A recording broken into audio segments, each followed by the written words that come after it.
What's going on, family? Thank y'all for joining me on another episode of Abandoned Voices. Joining me today, Mr. Wall Street Trapper, Young Fleet. What's up, good, baby? King? What's Young good, Fleet, King? man. What's good, King? Man, this man here, man, is a stock expert. When you look at him, you'll never know it. Right. But man, this man been teaching me stuff. I'm lightweight stocks. This man put me on some stuff that I never knew. But anyway, man, what's going on with you, man? I'm good, King. Wall Street Trapping, yeah, huh? that's what we doing over here. We Wall Street, so we ain't pushing dope no more, huh? Nah, we man. pushing stocks, huh? Yeah, we pushing stocks, man. We go from the block to the stock market, man. That's what we doing. So man, how all this come about, man? Like, black stocks not for black folks, man. You know how it go, man. That's not for us, man. Nah. Not our language, man. Just doing, man. I went to prison when I was 16, man, for attempted murder on robbery. 16? Yeah, man. Did 10 years. I learned a lot in there. Believe it or not, man, I learned a lot in there. And a lot about myself. I was in a cell with a guy one day, about 2001. So I was probably about 18. And it's crazy, because he was hitting me up. He was like, first of all, let me say this. Oh, you did 10 flat? No, I did 8 years and 8 months. But I came home to about 14 months parole. So that's 10 years. You know what I'm saying? Same thing. Yeah. So like white people and black people in prison, like we kind of stay our separate ways. Mm-hmm. It's only a few white dudes that mess with black dudes, and it can only be a few black dudes that mess with white dudes, right? And that's just the way it is. That's the culture in prison. And so we was in the cell together, man. And so I don't know, one day just hit me. He was like, man, I never seen this many black people in my life. That's what the white dude told you? Yeah. And that like totally caught me off guard, right? Because, I'm raised in mid-city, you know what I'm saying? So, I see Spanish dudes and white dudes all the time, so I kind of took that wrong. I was like, what? Like, where you been at? You know what I'm saying? Right. And he was like, nah, I don't mean no disrespect by it or nothing, but I've just never seen. He was like, man, y'all playing the wrong game. Just a white boy telling you. Yeah, and I'm like, yo, you think this a game? Right, you still got that street mentality. Yeah, I'm like, man, you think this, like, I felt played out the gate. I'm like, yo, you think this a game? Like, you think all these dudes in here, I'm here on attempted murder on robbery, this dude in the cell over there on a robbery, he got a murder charge, he got a carjacking charge, he in for a bunch of dope. Like, you think this a game? He was like, that's the problem. Y'all don't even know it's a game. And that alone, it was like a gut check. Like, what he know that I don't know? Right. You know what I'm saying? And I was like, well, if you know so much about the game, you ain't here with me. Exactly. I'm about to say what part of the game you do? He was like, well, I'll just tell you this. He was like, you ain't here for attempted murder on robbery. Probably something to do with drugs or something like that, right? I was like, yeah. He said, you lost because you doing the time. He lost because by you shooting him and by you robbing him or whatever that was, he lost out. Mm-hmm. He said, well, I'm in here for tapping into my bank, my job's money source, without putting his business out there, Mm-hmm. And he was like, I hacked him for $2.8 million because he was going to the feds. And I was like, man, get out of here. He's lying. But one thing about jail, you can always see somebody's paperwork, right? So you can always see what they're in jail for, right? If they're not willing to hide it, like, well, all right, what you in here for then? So when he showed it to me and I saw it on paper, I was like, oh shit. Excuse me, you know what I'm saying? I was like, oh. And then what really caught my attention was, now we talking 2001 here. This is before Instagram and social media. Mm-hmm. So he's showing me like Kodak pictures of him. Like, this one picture just blew me away. He was in a hot tub and it was outside, but they had mountains behind him. And so this 2001, like, I'm 17, 18. I have never, in my life saw nothing like that. I'm out the hood. I ain't never saw nothing like this before. You know what I'm saying? A mountain. He inside a mountain in a hot tub. And I was like, man, where you at right there? He's like, oh, I was in Ireland. Ireland? What the hell is that? See, what is it? I'm just saying. Right, you know what I'm saying? Right. And so he was like, man, that's what I mean to tell you. Like, you playing the wrong game. He was like, even though I gave them $800,000 back, I still got $2 million. Wow. So once he get out, he get out to $2 million. And he showed me his family, like, and at this point, like, I know he not lying because he's showing it to me how he living, mm-hmm. and how his wife living. And I was like, damn, like, I really must be playing the wrong game. So I was like, well, how do I play a different game? He was like, man, well, look, I'm gonna just tell you this. He said, wealthy people don't trade time for money. So I'm like, what? He was like, they don't trade time for money, they learn how to buy time. And when they learn how to buy time, it gives them more time to make more money. So I didn't understand that. So he was like, okay, let's say you have a business and you run it. Well, you learn how to make that business run without you being there every day. That's how you buy time. Because if you don't have to be in your business every day, it gives you time to open another business. It make more money. I was like, oh. He was like, the second thing is, wealthy people, they put a lot of value into people. And as I've gotten older, I've learned is, Richard Branson, the dude who runs, I want to say Virgin Airlines and Virgin Records, he says that you give a people a good enough job, so you train people good enough to where they can leave, but you treat them good enough to where they don't want to leave. And that's what he meant by putting value into people. Yeah. To where they don't mind working for you. Working for you. You feel what I'm saying? Yeah, I get it, yeah. And the last thing he told me was they invest their money. Because as long as you invest in your money working for you. And they do that in stocks, real estate, and they learn how to leverage their credit. And that just was like an eye-opener for me, like, okay, cool. So while I was in prison, man, my whole time, I studied it. I learned it. I read the books, you know, I read The Rich Dad, Poor Dad, which I think is a great book to help change your mind. That's one of my favorites right It changes your mindset. But to me, he don't give you enough of what to do. But that's cool. Because once you change your mindset, you can find out what to do. I'm the same way. And so I was like, okay, cool. Well, I come home 2007, and Mike Tyson said it best, everybody got a plan until you get punched in the face. You feel what I'm saying? So I had a plan, I got home, you know, things got real, it was backtrapping. It is what it is, you know what I'm saying? And I was just like, all right, this is what I'm doing. So everything I learned about the stock market and all that, it was just, all right, we're going to throw that out the window. I'll get to it later. 2010, I catch another charge. You know what I'm saying? These knocks kicking my doing, a few pounds of weed, 40 with an extended clip in the beam, 223. People take 10 bands from me, 100 X pills. You know, at this point, I'm like, now I feel like a duck. You know what I'm saying? It's going through your head. Yeah, what the boy like, told you a few years ago. How do I get back here? You know what I'm saying? Hired John Fuller. Shout out to John Fuller, man. Like I said, I told you before, and I always talk about it. The lawyer John Fuller. He went from my lawyer to a mentor to a brother to me. I shout him out so much, and even I learned a lot from him. You know what I'm saying? He was my first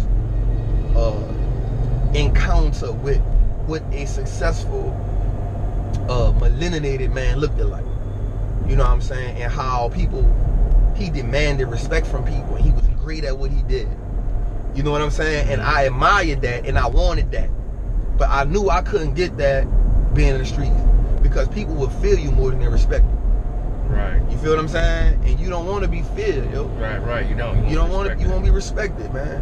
And so I was blessed, man. We beat those charges. He always said, tell them how we beat them charges on them technicalities. So we was blessed to beat those charges, and it's crazy. But before my last going into the courtroom, you know, to hear what the people was gonna say, somebody called me. I was like, Leon.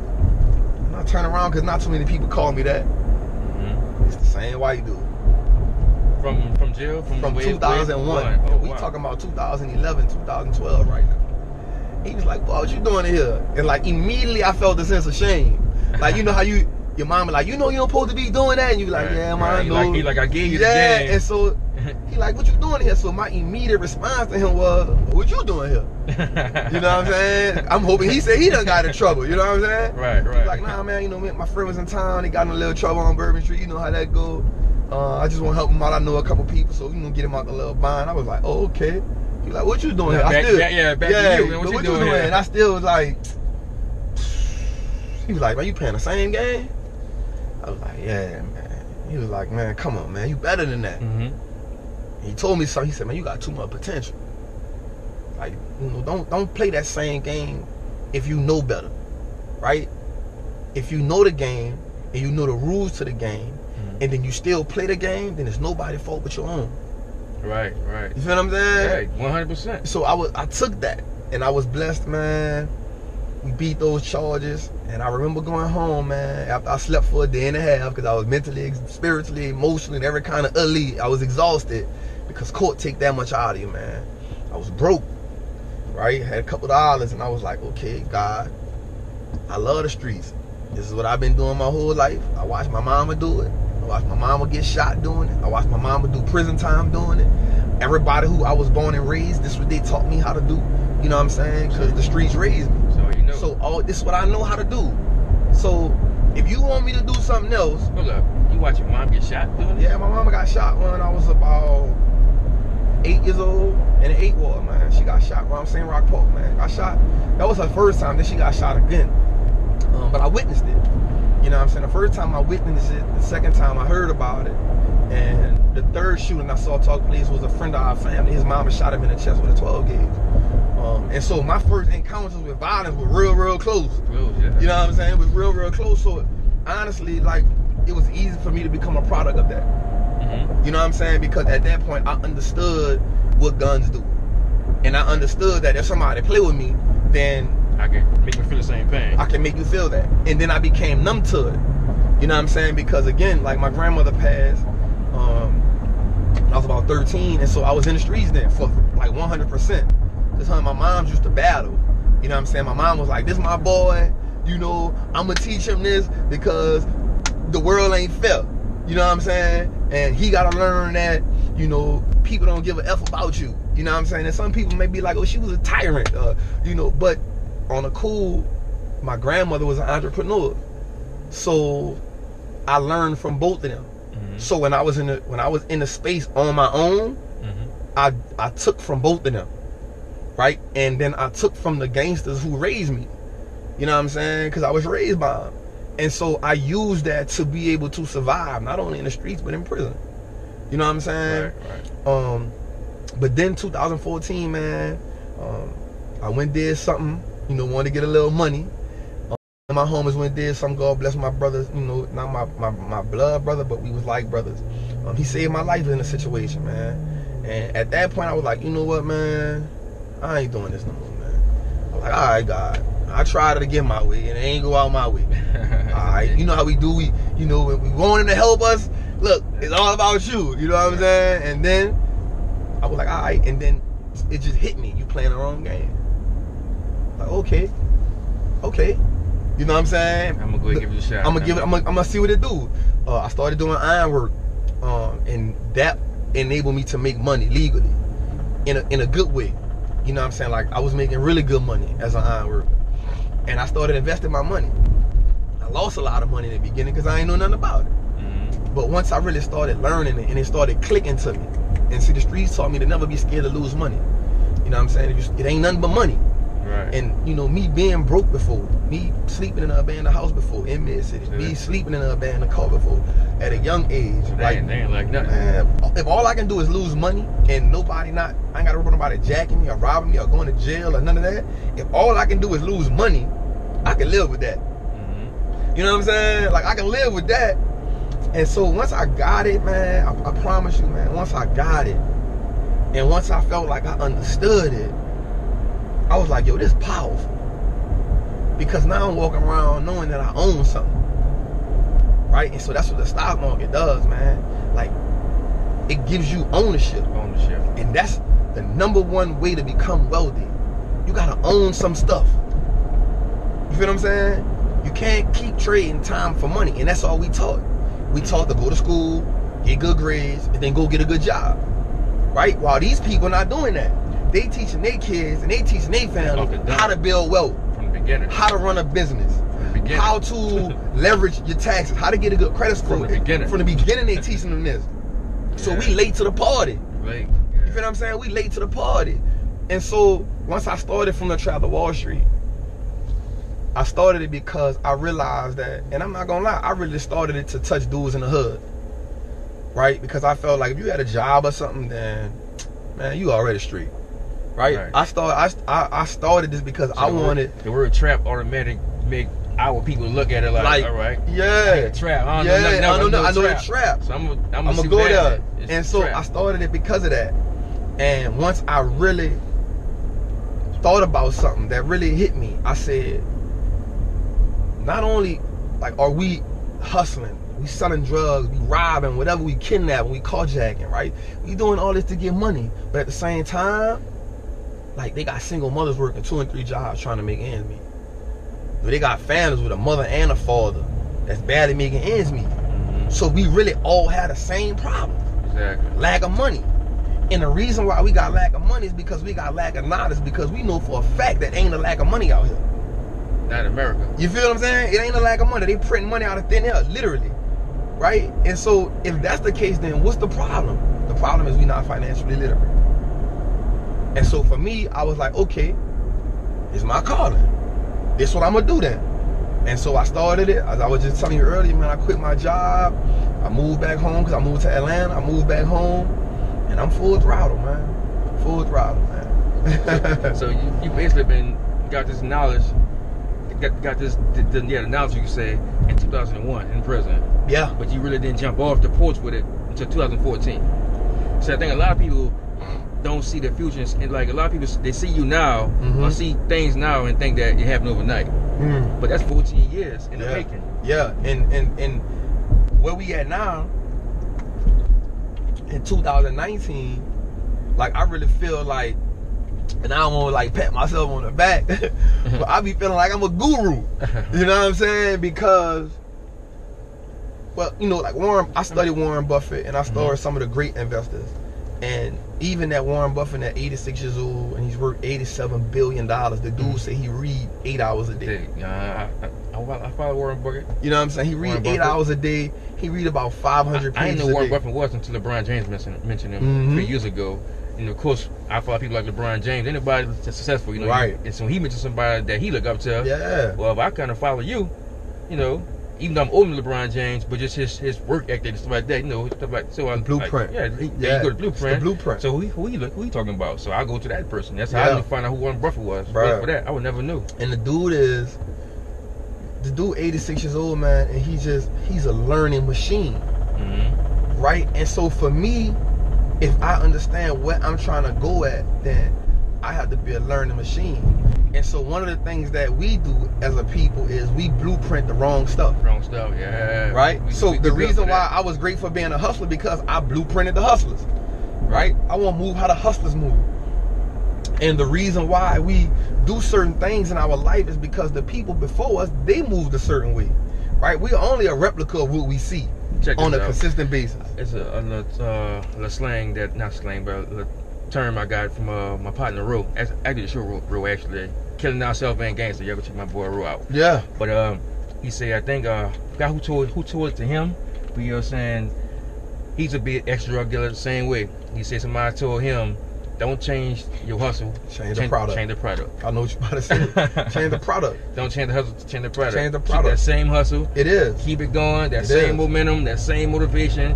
Just change the product. I agree 100%. That's it. Because that's what I do right here.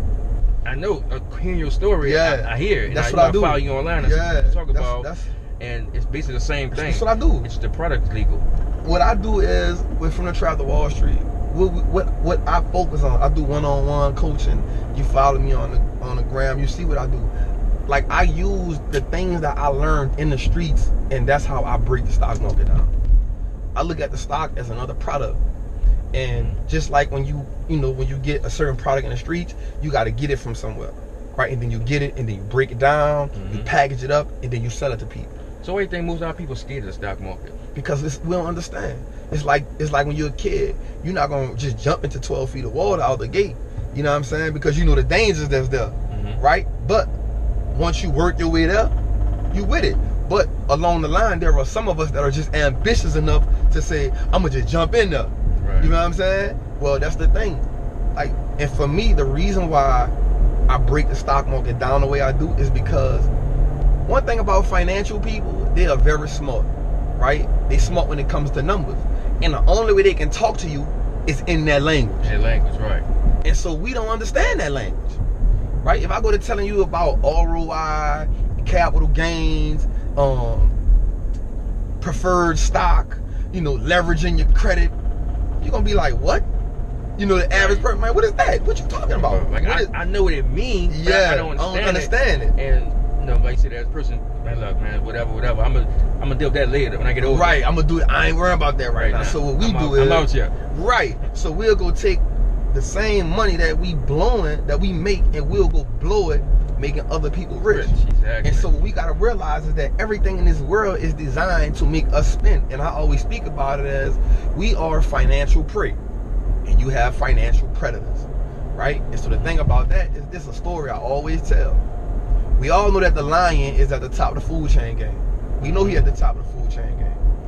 The lion won't tell the zebra or the impala how to get away. He won't tell them how to get away. Because if I tell you how to get away, you're going to tell somebody else how to get away, then how I'm going to eat? I'm going to starve, right? So he don't tell them how to get away. Same thing goes with in the financial world. If they tell you how to become financially free, then who they going to feed off?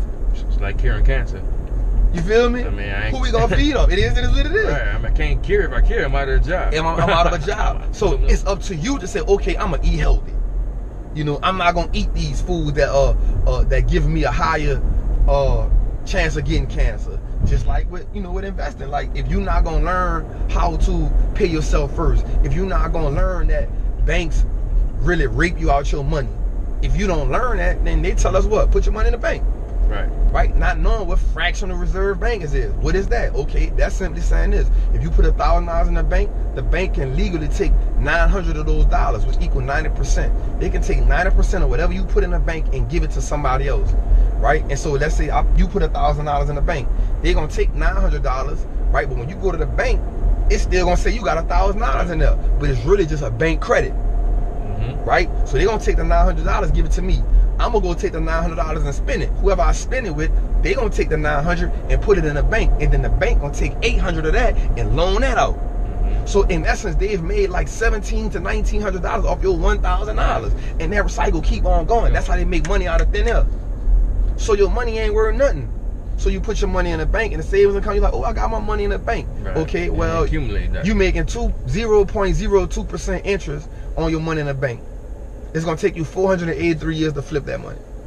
How long? 483 years. So you taught yourself all this help? I taught myself that. Like, just like listening to people and just reading stuff on them. Like being a learning machine. Learning machine, I like that term. Learning machine. Being a learning machine. You know, and not only do I do it to myself, but if you've seen on my Instagram or on my Facebook, your daughter? I do it with my daughter. I peep it. You know what I'm saying? My daughter can tell you right now. Doing it. Yeah, my daughter know right now. Assets are good. I've been doing it, but I wasn't as persistent. Right. Because sometimes, it's just life catch up with you. Right. But when I see you, it's kind of like that, Like, yeah. I just stopped what I'm doing. Yeah. And the first kid walked past me. What's the liability? Yeah. They be like, Dad, what are you talking about? Exactly. It's the point, though, like, you gotta keep you on it, I tell my daughter, Mom, we gotta program her. And she be like, no, we can't program her. I'm like, that's the problem. If we don't program her, they gonna program her. Somebody gonna program her. And they gonna program her to where she is always an asset to them, but a liability to herself. And what I mean by that is, as long as I got it, there will never be a shortage of jobs in this world. There's always gonna be something you can do. It may not be what you wanna do, but somebody gonna hire you to do something. Exactly. Right? But, and I have nothing against working a job. I just feel like we should learn how to leverage our jobs. What I mean by leveraging them is you should learn how to take your job and let your job fund you a business. Multiple streams of income has to be a necessity, yo. You know what I'm saying? It has to be. And so that's how you become an asset to yourself and not a liability to yourself. Because believe it or not, it's expensive being poor. It is. You feel me? A dental appointment back. And so now when you go, instead of having 1 teeth pulled, you got to get 5 teeth pulled, and you got to get some fillings now.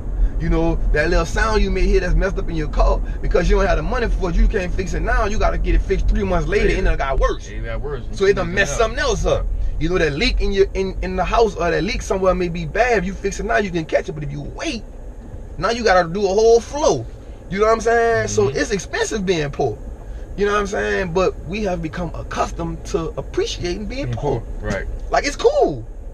It's cool. Like, it's cool being poor. Right. It's cool. Like, this one of the things that makes me mad. It's becoming normal almost. Like, it's just like, that's how it's supposed to be. It's supposed to be. We go through the hood right now. I promise you, we'll see a Benz.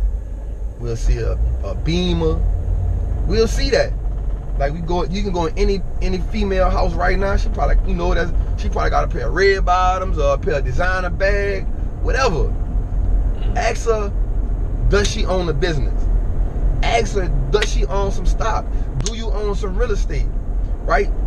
No, I ain't worrying about that. And I'm not saying everybody, but we gonna talk about the majority of the culture has accepted the poor mindset. Right? And so that's what I come in at with From the Trap to Wall Street. And my slogan, my saying is helping the culture build wealth one share at a time.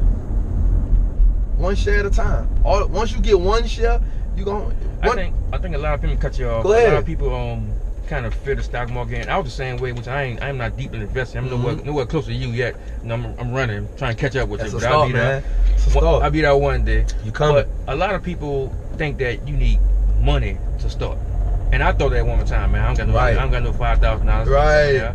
I don't got no $100, $50, whatever. Right. That's how I learned. I can invest with $50. You can invest with $50. I can start with $50. I can start with $20. $29. Sprint shares cost $5. $5. Investing with Foot Locker. Everybody with a Foot Locker. I mean, Sprint like shares. Sprint. I'm not a Sprint customer. Right. Verizon, but still, their shares of stock cost $5. Assets. And one day they may be on top of the game. Assets. You never know. And that's one of the things too I want us to look at. Like, so we be like, oh, it's gonna take me too long to see that. Okay, what's 5 years of doing nothing? And not only that too, I'm glad you said that, because that same comment about how long it takes, like I told you earlier about 2001. Like I had this kind of conversation with my sons, just whoever. Period. All right, I'm 37 now. If it take me 20 years, 10 years to get $100,000 or whatever. I'm 37 now. I'll be 47. Right. What's wrong with that? None. If it take me 20 years, I'll be 57. None. Now, if you plan on dying, at 50-some years old, I get it. Right. If I plan on living a long life in them 90s and 100s like everybody else, what's the problem? There's no problem. So if it takes you 20 years to get where you need to be at, I'd rather start now and be rich or be where I want to be at in 20 years and still have another 50 years of living to do than to start 20 years from the day you thought about it. Yep. You see what I'm saying? Warren Buffett say that somebody is in the shade right now because the tree was planted 20 years ago. Right, and there you go. You feel what I'm saying? Yeah, that's exactly. You feel what I'm saying? 100%. Because the tree was planted. And so we look at it like, we'll say, man, that's too long down the line until 10 years pass and then you still ain't did nothing. And like I said, if you don't plan on dying in 10 years, it's not that long. Right. If you plan on living past them 10 years, I'd rather be 10 years into the game than to be starting at that time when I thought of, like, it's simple. I mean, like I tell people all the time, like, even investing, like I break it down to simple terms, like I tell people, you save $1,000 a year for 10 years, that's just 10,000. But if you invest that $1,000 for 10 years, it's unlimited. Who know the outcome gonna be? It's unlimited. And remember, you plan to be alive in 10 years anyway. You plan to be alive, living probably another 50 years or however long. You know what I'm saying? So don't look at it as that's too long. I'm about to give you some more game about a 10-year mark and a 20-year mark. If you invested $1,000 in Netflix in 2002, right now it's worth $250,000. If you invested $990 in Amazon in 1999, man, right now it's worth about $300,000. Amazon stocks a whole $1,000. I got 5 of them. Netflix stocks, what, 300 something? Amazon is 1864, and right now I'm up $1,000 in Amazon. Yeah, see, I've been saving my pennies trying to get some Amazon stock. Well, you can get it in an ETF, or you can get it in an index fund, something like that. So ETF is when I don't know what ETF means. Yeah, it's an exchange traded fund. And so what it is so like I like to tell people when they do my coaching calls with me, it's like this.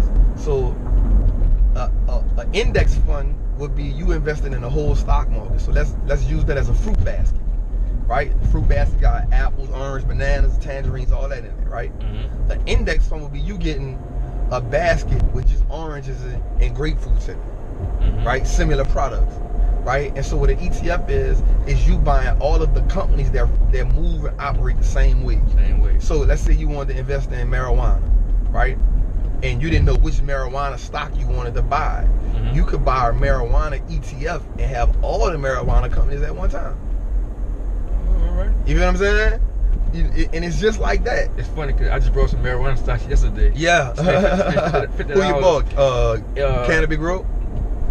ACB? Oh, you bought Aurora. The one I exited. Right? Because he wasn't a wealthy man yet. So basically, if Mitch showed his taxes, he would taught people how they moving. How they moving. The breaks that wealthy people getting. And like you said, they didn't want to teach that. If I teach you how I'ma eat. So he had to take that L. Like, you know what? I can't win this race because I gotta take the L. If I expose this, that gonna hurt us. And the thing about it was Obama's campaign knew that. They knew that. Mm-hmm. They knew that he not gonna show them taxes because of that reason. You feel what I'm saying? Mm-hmm. So this gonna look like this ain't man. We playing with some smart people, man. Much as we don't want, man, them people smart, man. You know what I'm saying? And so, at what point do we stop? And I'm gonna say this, and I know people gonna be mad. At what point do we stop being mad at them and start playing the same game? It's to the point now. I really believe that with social media and with the world done changed. Everybody's exposed to everything now. So now, if you don't at least attempt or try to do something different, it's kind of your own fault. Yeah. I mean, it's still your fault, but you kind of have an excuse. Well, I ain't know. I ain't see. Like, I'm an example, like my dad. My dad died before social media era, before I was going on. You know, my dad was just, I said, he got a bank account because I took him to get one. Right. You know what I'm saying? I was 19, 21, taking my grown dad to start a bank account because his job was stopped, you know, giving checks out. He got direct deposit, right? So, but now, 2019, everybody, I mean, you could just Google anything. So now everybody on game. It's like you on game, even if you don't want to be on game. Googling YouTube. I mean, you on game, even if you don't want to be on game on something. Mm-hmm. So now it's kind of like nobody have an excuse now.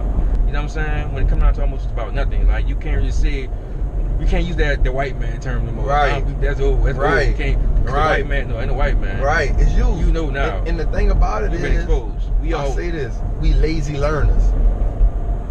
We lazy learners. Mm-hmm. Right. So what happens is, if it's not put in our face in black and white, oh, I don't got time for that. I don't understand that. Okay, you didn't know how to read till you kept reading. Right. You didn't know how to do 1 + 1 until you kept doing math. I tell my sons, you know, play them video games. So you kept learning. You kept dying. Now you kept getting beat. So the same rules apply. But we lazy learners, and the reason why we lazy learners is because, first of all, I'm gonna tell you what's real. And again, people, I keep it all the way. Like I be raw, and the thing about the truth is it be so raw to where sometimes it come across wrong, right? But people really be scared of money. People be scared of wealth. One, they scared of it, and two, they don't really think they can attain it. So it's great to see someone else win, right? But okay, look at the sacrifices they made to get there. And you know what? What you're saying is so true. Now I was thinking about it. Like sometimes I had a conversation a while back in my last job. 3 years ago. Now I'm telling one of my partners, I was like poor people get excited talking about rich people money. Yeah. You know, like I didn't have conversations and they be talking about argue you down about Drew Brees' contract. Yeah. You don't need to give Drew that money. And like that man money. And I mean like you facts. Like it's somebody else's money. Facts. And like it kind of crazy. Facts, seeing broke people argue and go hard about somebody else's money. Facts, King. They don't need to pay him that. They paying him too much. Man, that man busting his tail every day. That's his money. You know what I'm saying? Even the other way around, how to get excited about the people's money. I just seen that too. Man, listen. Like you excited because this dude got this. I'm like, nothing wrong being happy and excited, but you go people more energy into excitement, other people, into his money than your own. I just had this conversation. Somebody was hitting me up and it was like, oh, Beyonce just got a deal with Adidas. I said, and? Right. And? Like people those rap, like who got the most money to rap, like I mean it turns a whole argument who got the most money. And you sit back, I be looking like, dang, like niggas go hard behind other people's money. It's because we really don't get emotional. Bro, we don't and that's we don't understand our power, right? So it don't take a lot of money to make a lot of money. And listen to me when I say that. You don't have to start off with a lot of money. The great thing about investing is this beautiful thing called compound interest. And compound interest is simply this. Your money earns interest, and then that interest earns more interest. Then Albert Einstein said, the man who conquered compound interest, I forgot how it goes, but it's a quote from Albert Einstein, basically saying smart people learn about compound interest. People who's not that smart, they don't know it. They because don't it's the eighth wonder of the world. They still don't understand how does the money pile up so fast, right? How does it do it? You know, the magic. It's called the magic of compound interest. And as an investor, that's what you want. It's like your money getting pregnant. Then it back to back. First they have one baby, then it go from twins to triplets to quadruplets. And those kids having babies. It just keep going like that, and it don't stop. And so with investing, you always want to have that long-term outlook. And I don't mean forever. You can either have 5 years, 3 years, 10 years, but have that mind frame. But we want it so fast, right? And so that's what happens, right? So we see the social media, right? And we see people that's wealthy. And instead of us educating ourselves on how to become that, we try to do all the stuff to try to get it fast. And if we do it right, it'll work out and it'll be a shortcut for us. You feel what I'm saying? Like, we are so smart at trying to get over. We are so smart at trying not to do something the way it's supposed to get done. We are great at coming up with ideas to not do something the way it's supposed to be done. Right? So, but instead of, like, how many times will you get this box and it got the instructions in it, but man, I ain't about to look at them instructions, man. I could put this thing together, and then you put it together, you still got some tools, right? You're like, I don't know what to do with them. Like, well, I got 3 screws right here. Where I get it from? Before you know it, it might hold up for a little while, but it ain't sturdy. But if you read the instructions, you take the time to read the instructions, it's going to last. That's us. It's going to last forever. That's us. We are great at figuring out how to not do it that way it's supposed to be done, so we can save a little time or whatever the case may be. Same thing about blueprint. If we look at the blueprint that all these wealthy people have laid out before us, listen, you don't got to come up with something new. Exactly. Right? I can promise you this. I can promise you this. And I don't even know it like that, but shout out to Super, right? So I'm pretty sure she ain't the first person to sell makeup, but I can guarantee you that she marketed and branded herself a way that she saw someone else successful doing. And she took it and added her flavor to it. Exactly. You feel what I'm saying? And that's the way the world works. It's the way, like, I mean, yeah. 1,000 different car companies, and it started with one. So, you know what I'm saying? It started with one. It started with one. You know. It started with one. And they're all separate. They're all separate. Different people. Started with one computer. Now we got a bunch of them. It's the way of the world. You do not have to just think of the next whatever it is. Follow the blueprint. You know, that was I forgot who said this, but also another smart quote. They say basically you find somebody that's successful and study what they did. You copy that cat. Just study. You don't have to move like them, but like you said, you look at this person for the blueprint. Listen, there's nothing wrong with being a copycat. Just copy the right cat. You know what? Nothing wrong with that. Copy the right cat. I studied Warren Buffett. I studied Alan Meacham. I studied Charlie Munger. And this is how I have learned how to maneuver the stock market. And I'm not saying I'm the best, but I be damn. My goal is to, these same streets that we running through right now, my goal is to implement this in all our face, in all our head. You know what I'm saying? So, like, I created these digital flashcards, right? And so instead of letting your child watch YouTube all day, right? Go sit down and do them digital flashcards with that child. I do them with my daughter. And I was so clever, I told my daughter's mother, I said, listen, I put them flashcards on her phone. Won't you read them to her sometime? She was like, okay, cool. Indirectly, I helped her learn. At the same time. At the same time, she teaching my daughter. Right. You know what I'm saying? Right. At the same time. So now she like, oh, capital gains. So she getting it. And she'll tell you, like, she tell me right now, boy, you smart, yeah. You real like smart. You taught me. Yeah. Without teaching me. By telling me to teach her. If you would have told, if you say, look, I'm gonna teach you the stock market, she would have thought, I ain't gotta do that. I don't learn that. Right. You know what I'm saying? Right. So now she's learning it. She learning it indirectly by teaching her how easy it is and whatever. Right. There we go, man. 2 birds in one stone. 2 birds in one stone. Get what? Same household. We all eating. 2 birds in one stone. We all eating. 2 birds in one God stone. God forbid somebody having you, it's not gonna stop. You know how it goes. She right there. You know how it goes. Right there. and that's what we gotta start doing. keep it going. Keep it going. My goal is to. They said, what Jay-Z say about the family curse, huh? Yeah. Break you gotta break it. You gotta break it. Somebody got in that family in that line got to say, you know what? This is it. We're gonna flip this and. Think about this. You gotta start somewhere. I was about to say that. Think about this. You gotta start somewhere. Every family that's wealthy. Start with sacrifice from somebody. Somebody had to sacrifice. Somebody had to say, you know what? This ain't it. Yep. This ain't it. This ain't it. So I'm about to do what I gotta do, whatever it was that they did, and they put themselves in position, and then it didn't stop with them. They taught the next person, they taught the next person, and then now what happens is not only am I gonna give you the money, but I'm gonna give you the knowledge. So you can keep the money. Because think about this, even if you die, let's say you leave your kid $1 million. Even if you die and leave them $1 million, if they don't know what to do with the money, they're going to blow the money. They're going to blow the money. Exactly. So now you back to square one. Right. But if you teach them what to do with the money, then the $1 million becomes $10 million. And then that 10 million becomes 100 million. And now your family got your picture up there because you put them on. Right. And they constantly spreading the information, the knowledge down. Simple as that, so here go the money, here go the knowledge. Here go the money, here go the knowledge. And I got a course where I say cash. I say knowledge is better than cash. Because we can lose the knowledge we can lose the cash at any point in time. But the knowledge can never be taken from you. At all. Donald Trump filed bankruptcy 2 times, but he's still worth $2 billion. How is that possible? He lost the money, but he had the knowledge on how to get it back. Right. Whether it's legal or illegal. He got it back. He got it back. He knew he kept the right people in his pocket. That's what I'm about to tell you. He knew his name was good. Yep. My name good. I'm good for it.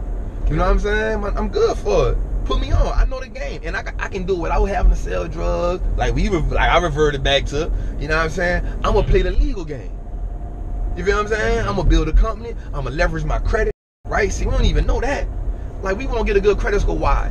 You want to fix your credit up. Why? To get a house. Okay. You want to fix your credit up. Why? To get a car. Okay. Why don't you fix your credit up to get a business? I'm gonna tell you something.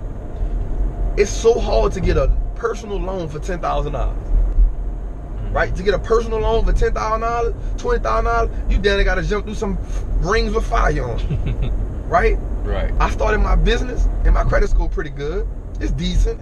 I'm flat 700. But when I started my business, I filled out for the credit. The people gave me $20,000 credit card. Like, my dad just here. Let me go. What you doing? This is what you doing? All right, here go a $20,000 credit card. I was like, what? I couldn't believe it. I couldn't believe it. So it's like now you sitting back looking at yourself. 2001, this dude told me that. Bingo. I'm like, damn. Bingo. He wasn't lying. Bingo. He wasn't lying. And I always revert to it. Like, he wasn't lying. I was like, yo, it's a different game. It's a different game. It's a different game. And you know, the bittersweet side to that is, the bitter side is you see the people playing a game and don't understand it. And that's the part that's hurtful almost in a way. It is. Like, you watch them hustling, you watch them, you watch them like, damn. Like I know they playing the game and don't realize it. And the worst part about it,